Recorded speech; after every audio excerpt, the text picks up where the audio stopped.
சூப்பரா இருக்கு சிஸ்டர், எனக்கு ரொம்ப பிடிச்சிருக்கு. உங்களோட இன்ஸ்டா பேஜ் பார்த்ததுல அந்த இதுல நான் வந்து உங்களுக்கு நான் வேற எக்ஸ்பெக்டேஷன் தான் வச்சிருந்தேன். ஒவ்வொரு போட்டோஸா பார்த்ததுக்கு அப்புறம் உங்கள்கிட்ட பேசுறது எல்லாமே நான் தான் பேசுறேன். அவங்க வாய்ஸ் இல்லையா? லாஸ்டா பேசின வாய்ஸ் மட்டும்தான் இவரோட. லாஸ்ட் 1 டே ஃபுல்லா உங்கள்ட்ட போன்ல பேசினது, அட்ரஸ் கேட்டது எல்லாமே இவ. அந்த ஃபர்ஸ்ட் உங்களுக்கு 2 மந்த்க்கு முன்னாடி புக் பண்ணோம்ல, அப்ப பேசினது எல்லாமே நான்.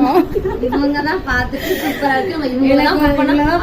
அதுக்கப்புறம் எனக்கு வந்து இல்ல இவங்க கிட்ட இனிமே நம்ம இஷ்டம் எதுவும் கிடையாது, அவங்க இஷ்டம். நான் அவங்க இஷ்டத்துக்கு எதனாலும் பண்ணட்டும், அவங்க நல்லா பண்ணுவாங்க எனக்கு நம்பிக்கை இருக்கு. வயசு நீங்க எல்லாமே அவங்க இஷ்டம், நீங்க எதுவும் சொல்லக்கூடாதுன்னு எங்க அக்காட்ட சொல்லி வச்சிருந்தேன். அந்த அளவுக்கு ரொம்ப பிடிச்சிருந்துச்சு. Thank you so much. உண்மையாவே நீங்க அந்த வாய்ஸ் கொடுக்கும் போது இல்ல உண்மையிலே பண்ணிதான் பார்த்ததுக்கு அப்புறம் இதுக்கு மேல இல்ல நான் வந்து உங்களுக்கு ஃபர்ஸ்ட் சொல்லிட்டு எனக்கு இந்த மாதிரி ஹேர் ஸ்டைல் வைங்க, அவளுக்கு எதுவும் செட் ஆகுமா நேர்வாக எடுக்க முடியாது, ஸோ பஃப் வச்சிடலாம், அப்படி பண்ணலாம். உங்க பேஜ் பார்த்துட்டு உங்க பேஜ்குள்ள போய் நான் ஒவ்வொன்றா பார்த்ததுக்கு அப்புறம் எனக்கு வந்துட்டு இல்ல நம்ம இதுக்கு மேல எதுவுமே சொல்லக்கூடாது, நம்ம அவங்க என்ன பண்ணாலும் பண்ணட்டும், அவங்க இஷ்டம் தான். எனக்கு அது மேல வார்த்தையே இல்லை, இப்படிதான் வேணும் இப்படிதான் வேணும் அப்படிலாம் சொல்லக்கூடாது, அவங்க இஷ்டத்துக்கு விட்டுறணும். தெரியுமா? தேங்க்யூ. வாங்க.